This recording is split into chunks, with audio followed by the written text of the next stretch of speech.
بسم اللہ الرحمن الرحیم. آج ہم انشاءاللہ غسل سے متعلق کچھ احکام پڑھیں گے، چونکہ ہمارے ابھی طہارت کا ہی باب چل رہا ہے. غسل کب فرض ہوتا ہے اور غسل کا طریقہ کیا ہے. رسول اللہ صلی اللہ علیہ وسلم نے فرمایا ان اللہ لا یستحیی من الحق، اللہ تعالی حق بات کو بیان کرنے سے حیا نہیں کرتے.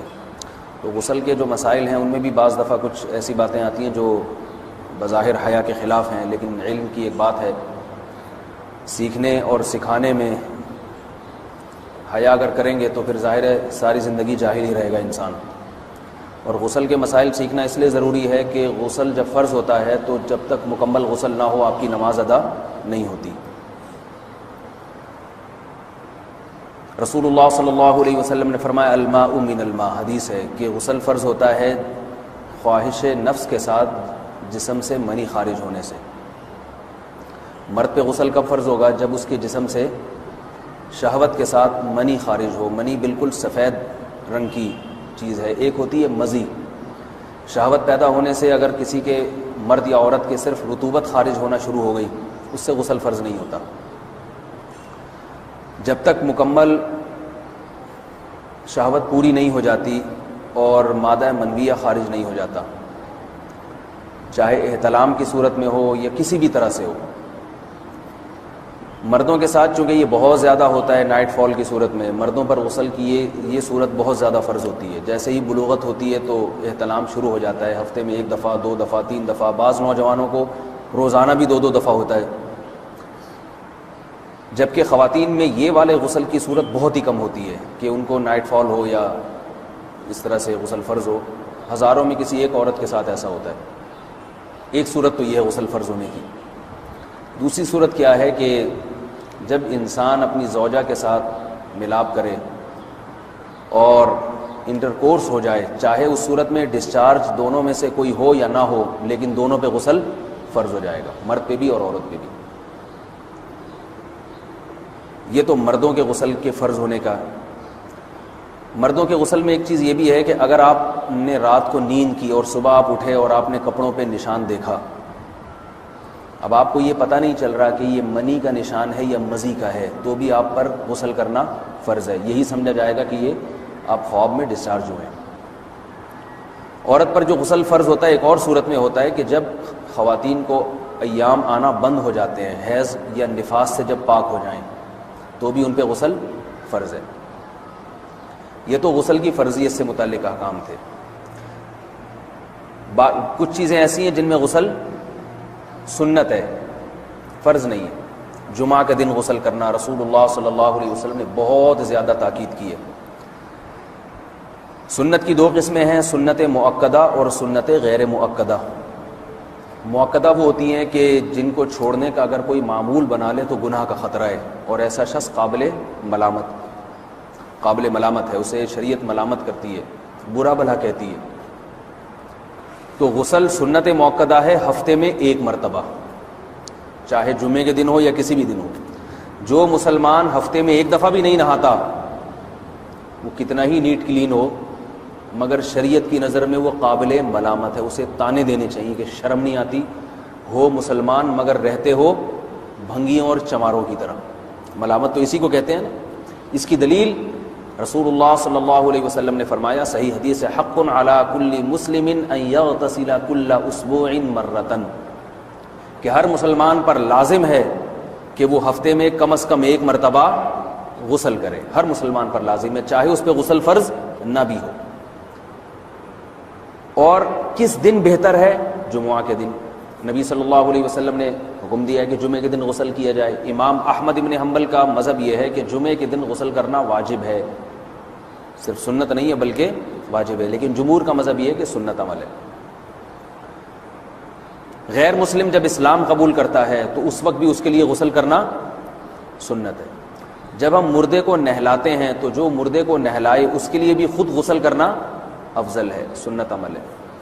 عید کے دن غسل کرنا سنت عمل ہے. تو یہ وہ تمام مواقع ہیں جن میں غسل کرنا رسول اللہ صلی اللہ علیہ وسلم کی سنت ہے. غسل کا طریقہ کیا ہے؟ غسل میں 3 چیزیں فرض ہیں: منہ بھر کے قلی کرنا، ناک میں پانی ڈالنا کہ ناک کی جو نرم جگہ ہے یہ اچھی طرح تر ہو جائے، اور پورے جسم پہ ایک مرتبہ پانی بہا دینا کہ جسم میں بال کے برابر جگہ بھی خشک نہ رہے. یہ تو ہے فرض، یعنی یہ کام کسی نے کسی بھی طرح سے کر لیا تو غسل ادا ہو جائے گا، چاہے اس کی نیت غسل کی تھی یا نہیں تھی. کوئی آدمی چلتا ہوا جا رہا ہے، پھسل کے تالاب میں گر گیا، پورے غوطے کھا کے باہر نکلا، کلی کر لے اور ناک میں پانی ڈال لے تو غسل اس کا ادا ہو جائے گا. البتہ چونکہ نیت نہیں تھی لہذا غسل کا ثواب نہیں ملے گا، ثواب نیت کے بغیر نہیں ملتا انسان کو. دلائل اس کے الگ موضوع ہے کہ اس کی دلیل کیا ہے کہ بغیر نیت کے بھی غسل ہو جاتا ہے، لیکن میں نے بتایا دلائل کا سیشن نہیں ہے، اس میں پھر بات لمبی ہو جائے گی. تو یہ تو ہے فرض، پورے جسم پہ پانی بہانا کلی اور ناک میں پانی. سنت طریقہ کیا ہے؟ رسول اللہ صلی اللہ علیہ وسلم غسل کیسے کرتے تھے؟ سنت طریقہ جس پہ جو اختیار کرنا چاہیے وہ طریقہ یہ ہے کہ جب آپ غسل کے لیے بیٹھیں تو سب سے پہلے وہ جگہ دھوئیں جہاں نجاست اور ناپاکی لگی ہوئی ہے. نائٹ فال ہوا، کسی کو احتلام ہوا، تو جہاں جہاں گندگی لگی ہے پہلے اس جگہ کو دھوئیں. استنجا کریں، شرمگاہ کو دھوئیں اچھی طرح. سمجھ رہے ہیں بات کو؟ اس کے بعد ہاتھ دھوئیں اور مکمل وضو کریں جیسے ہم عام حالات میں وضو کرتے ہیں. مکمل وضو کرنے کے بعد دائیں کندھے پہ پانی ڈالا، لیفٹ سائڈ پہ پانی ڈالا. پہلے زمانے میں تو چلو سے غسل ہوتا تھا، ہاتھ دھو لیے تو اب چلو سے پانی لے کے یہاں ڈالا جا رہا ہے، چلو سے پانی لے کے یہاں ڈالا جا رہا ہے، پورے جسم پہ ملا جا رہا ہے، اور چلو سے پانی لے کے 3 دفعہ سر پہ ڈالا جا رہا ہے. تو آج کل چلو ولو تو ہے نہیں، شاور کے نیچے جا کے کھڑے ہو جاتے ہیں، تو اس میں یہ کہ شاور کھولیں اس کے نیچے کھڑے ہو جائیں، سارے چلو اس میں خود بخود ہی ہو جائیں گے، پورے جسم پہ پانی بہہ جائے گا. نبی صلی اللہ علیہ وسلم کے دور میں یہ جدید چیزیں نہیں تھیں، شیمپو اور صابن، تو آپ صلی اللہ علیہ وسلم بیری کے پتوں سے غسل کی ترغیب دیا کرتے تھے. بیری کے پتوں کو اگر پانی میں پکایا جائے تو پانی میں میل کچیل صاف کرنے کی صلاحیت بہت بڑھ جاتی ہے. ہمارے زمانے میں اس تکلف کی ضرورت نہیں ہے، صابن ملتے ہیں اس سے نہا لے آدمی، نہایا کریں. بہرحال کہنے کا مقصد یہ آپ لوگوں سے، تو یہ سنت طریقے سے غسل ہو جائے گا آپ کا. سمجھ رہے ہیں بات کو؟ سب سے پہلے استنجا کیا، اس کے بعد وضو کر لیا، اس کے بعد غسل کر لیا. اگر کسی نے غسل میں وضو نہیں کیا اور ویسے ہی پورے جسم پہ پانی بہا دیا تو بھی اس کا وضو خود بخود ہو جائے گا. اس غسل سے وہ نماز پڑھ سکتا ہے، کیونکہ بعض لوگ غسل کرنے کے بعد دوبارہ وضو کر رہے ہوتے ہیں. اس کی ضرورت نہیں ہے، کیونکہ جب غسل کرتے ہیں تو وضو والے اعضاء تو خود بخود اس میں دھل جاتے ہیں. یہ ہے غسل کا طریقہ. وضو کیسے ٹوٹتا ہے؟ جن چیزوں سے غسل فرض ہوتا ہے ان چیزوں سے وضو تو بہرحال ٹوٹتا ہی ہے. اس کے علاوہ بھی وضو ٹوٹتا ہے. اس سے پچھلے لیکچر میں نے کچھ تفصیل بتائی تھی کہ نجاست جسم سے کہیں سے بھی خارج ہو جائے یا نجاست نکل کے بہہ پڑے. اگر قضائے حاجت کی جگہوں سے نجاست خارج ہوئی ہے تو نظر بھی آ جائے وضو ٹوٹ جائے گا، اور قضائے حاجت کے علاوہ جگہوں سے اگر نجاست خارج ہوئی ہے، خون وغیرہ ہے جیسے، تو جب تک نکل کے بہے گا نہیں تو اس وقت تک وضو نہیں ٹوٹے گا. سمجھ رہے ہیں بات کو؟ وضو کا طریقہ کیا ہے؟ سب سے پہلے دونوں ہاتھوں کو دھویا جائے، 3 دفعہ کلی کی جائے، مسواک کی جائے، 3 دفعہ ناک میں پانی ڈالا جائے، پھر پورے چہرے کو پیشانی، یہ جو ہے جہاں سے پیشانی ہماری شروع ہو رہی ہے اور تھوڑی کے نیچے، تھوڑی جہاں ختم ہو رہی ہے، اور ایک کان کی لو سے دوسرے کان کی لو تک 4 اعضاء ہیں وضو میں دھونا فرض ہیں. 1 چہرہ، نمبر 2 بازو، نمبر 3 سر کا مسا، چوتھائی سر، اور نمبر 4 پاؤں کو دھونا. اس کی دلیل قرآن مجید کی مشہور آیت ہے فَاغْسِلُوا وُجُوهَكُمْ وَأَيْدِيَكُمْ إِلَى الْمَرَافِقِ. اللہ فرماتے ہیں ایمان والو جب نماز کا ارادہ ہو تو اپنے چہروں کو اور اپنے ہاتھوں کو دھو، سر کا مسا کرو اور پاؤں کو ٹخنوں سمیت دھو. دھونے کا حکم ہے قرآن مجید میں. البتہ سر کے بارے میں یہ نہیں ہے پورے سر کا مسا کرو، بلکہ آ رہا ہے وَامْسَحُوا بِرُؤُوسِكُمْ. با کا لفظ ہے، با آتی ہے تبعیض کے لیے کہ سر کے بعض حصے کا مسا. اب بعض حصے کا قرآن حدیث میں کہیں تذکرہ نہیں ہے، تو اس میں فقہاء کرام کے اجتہادات ہیں. امام شافعی فرماتے ہیں تھوڑا سا بھی ٹچ کر لیا سر کو ہو جائے گا. امام ابو حنیفہ فرماتے ہیں نہیں، کم از کم 1/4 کا ہونا ضروری ہے. سب کے اپنے اپنے دلائل ہیں، ان دلائل میں نہیں جاتا. فقہ حنفی کو جو فالو کرنے والے ہیں تو ان کو چاہیے کم از کم 1/4 سر کا مسا. یہ فرض ہونے کے لیے ضروری، مگر سنت کیا ہے؟ پورے سر کا مسا. نبی صلی اللہ علیہ وسلم دونوں ہاتھوں کو بھگو کے پورے سر کا مسا کرتے تھے ایسے. سمجھ رہے بات کو؟ اور مسا کے جو یہ ٹیکنیکل طریقے ہیں کہ آپ یوں پہلے انگلی بنائیں، پھر یوں لے کر جائیں، پھر یوں گھما کے لائیں، پھر یوں، یہ ٹیکنیکل طریقے حدیث سے ثابت نہیں. مسح کا طریقہ کیا ہے؟ بھیگا ہوا ہاتھ لے کے ایسے پورے سر کو بس ہو گیا. پھر حدیث میں یہ بھی ہے کہ یوں لے جاؤ اور یہ بھی ہے کہ دو واپس بھی لے کر آؤ, دونوں طرح سے ثابت ہے. تو ایسے بھی کر سکتے ہیں کہ یوں لے جائیں, اور ایسے بھی کر سکتے ہیں لے کے جائیں اور پھر واپس بھی لے آئیں, دونوں طریقے جائز ہیں. لیکن کم از کم سنت اتنی ہے کہ پورے سر کا مسح ہونا چاہیے. بعض لوگوں کو شو مارنے کا شوق ہوتا ہے, اگر وہ واپس لائیں تو بال ان کے خراب ہو جاتے ہیں, کہتے ہیں یار یہ پھر مسئلہ خراب ہو جائے گا, تو پھر ایسے لوگ صرف یوں ہی لے جائیں کافی ہے. افضل تو یہ کہ یوں بھی لے جائیں یوں بھی لے جائیں, دونوں طرح سے صحیح ہے. بہرحال دونوں حدیث سے ثابت ہیں. سمجھ رہے بات کو. اور یہاں ایک اہم مسئلہ بتا دوں, قرآن مجید نے پاؤں کو دھونے کا حکم دیا ہے, پاؤں پہ مسح کرنے کا حکم نہیں دیا. اور حدیث میں خفین پر مسح کرنے کا حکم ہے. تو قرآن اور حدیث کو فقہا نے جمع کیا ہے. لہذا وہ موزے جن میں آسانی سے پاؤں دھوئے جا سکتے ہیں, ان میں چاروں ائمہ کے نزدیک پاؤں پہ مسح کرنا جائز نہیں. سعودی عرب میں جو بعض سلفی حضرات اور یہاں ہمارے ہاں بھی اہل حدیث حضرات نے عام موزوں پر بھی جو مسح کی ایک روایت ڈال دی ہے, اسلاف میں, تابعین, تبع تابعین میں اور چاروں ائمہ کے مذاہب میں اس کا ثبوت نہیں ملتا. اگر اسلاف میں کوئی قائل بھی ہے تو ایک شاذ قول, اکا دکا قول ملتا ہے,